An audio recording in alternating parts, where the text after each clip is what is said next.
रायगड जिल्ह्यातील धाकटी पंढरी ताकई येथे श्री विठोबा देवस्थान यांच्या वतीने श्री विठ्ठल आध्यात्मिक बाल संस्कार शिबिर उत्साहात सुरू झाले आहे। 25 एप्रिल 2026 रोजी शिबिराचा शुभारंभ पारंपरिक पद्धतीने करण्यात आला। प्रारंभी साहित्याचे पूजन, देवापुढे नारळ फोडणे आणि धार्मिक पुस्तके वाटप करण्यात आले।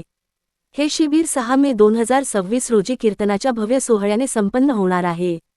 बालकांमध्ये आध्यात्मिक, सांस्कृतिक व नैतिक मूल्यांची जडणघडण व्हावी हा या उपक्रमाचा मुख्य उद्देश आहे।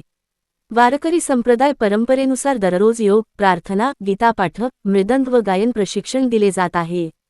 दुपारी लाठी काठी प्रशिक्षण व संतचरित्रावर आधारित व्याख्याने घेतली जातात, तर सायंकाळी हरिपाठ, विठ्ठल नामजप आणि रात्री भजन कार्यक्रम होतात।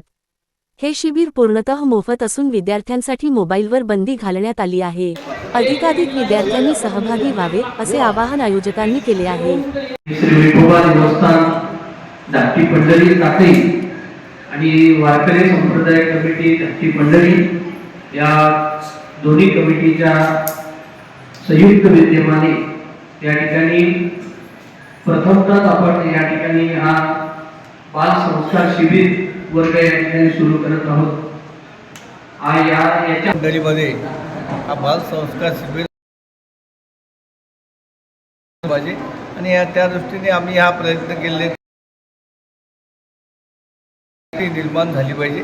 प्रश्न की आपल्या लहान मुलांना घरातले संस्कार चांगले झाले पाहिजेत आणि त्या दृष्टीने हा शिबिर घेण्यासाठी आम्ही प्रयत्न करत आहोत। कारण काय माहिती कुठल्या परिस्थितीमध्ये ह्या वारकरी संप्रदायामधला शिकवण ही चांगली झाली पाहिजे आणि सर्व लहान मुलांना आपल्या घरातली संस्कृती, आपल्या धर्माची संस्कृती, हिंदू धर्माचा जो प्रसार प्रचार झाला पाहिजे त्या दृष्टीने हा आपण प्रयत्न करत आहोत। कारण कुठल्या परिस्थितीमध्ये याच्यापुढे आपल्याला भविष्यामध्ये इथे ह्या धाकट्या मंडळीमध्ये गुरुकुल चालू करायचं आहे आणि कुठल्या परिस्थितीमध्ये इथेची टालकरी, गुरुमणी किंवा कीर्तनकार, सर्व हार्मोनियम, पखवाज वादन हे सर्व शिकवले जाणार आहेत आणि इथेची सर्व उत्तम असे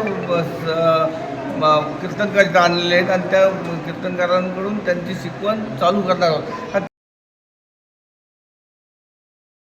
इथे आळंदीहून लोक आलेले आहेत, आमचे शास्त्री महाराज आहेत, नंतर आमचे माडिक महाराज आहेत आणि अनेक महाराजांनी इथे येऊन प्रत्येक दिवस एक एक व्हिजिट देणार आहेत। तालुक्यातले जेवढे हा संस्कार 10 दिवसाचा ठेवलेला आहे, याच्या पुढे तो संस्कार पुढल्या वर्षीसुद्धा ह्याच्यापेक्षा मोठ्या प्रमाणात कसा होईल त्यासाठी प्रयत्न करतो। आणि दुसरी गोष्ट म्हणजे इथेशी गुरुकुल चालू झालं पाहिजे। कुठल्या परिस्थितीत गुरुकुल का झालं पाहिजे? धाकट्या पंढरीचं गुरुकुल झालं तर तिथला महाराज, इथला जो विद्यार्थी जाईल तो कमीत कमी आमचा किशोर महाराज तिथून आम्ही शिकून आलो। इथे माडिक महाराजांचा आमचे गुरुवरी आहेत आणि ह्या सर्वांचं प्रसार प्रचार झालं पाहिजे कुठल्या परिस्थितीमध्ये आणि त्या दृष्टीने आपण हा प्रयत्न करतोय। आणि कुठल्या परिस्थितीमध्ये हा विषय वाढलं पाहिजे, कुठल्या परिस्थितीमध्ये की ह्या धाकट्या पंढरीची उंची कशी वाढेल आणि त्यासाठी माझे प्रयत्न आहेत आणि माझी संकल्पना होती की कुठल्या परिस्थितीमध्ये यावर्षी आपण शिबिर घ्यायचं। गेल्या वर्षीच आम्ही शिबिर घ्यायचं प्लॅनिंग होतं, परंतु त्या दृष्टीने तो शक्य झालं नाही। काही लोकांनी अडथळे आणले, परंतु ह्या वर्षी आम्ही तो अचानकपणे डिक्लेअर केलं आणि ह्याची कल्पना नसतानासुद्धा एवढी मुलं जमा झाली।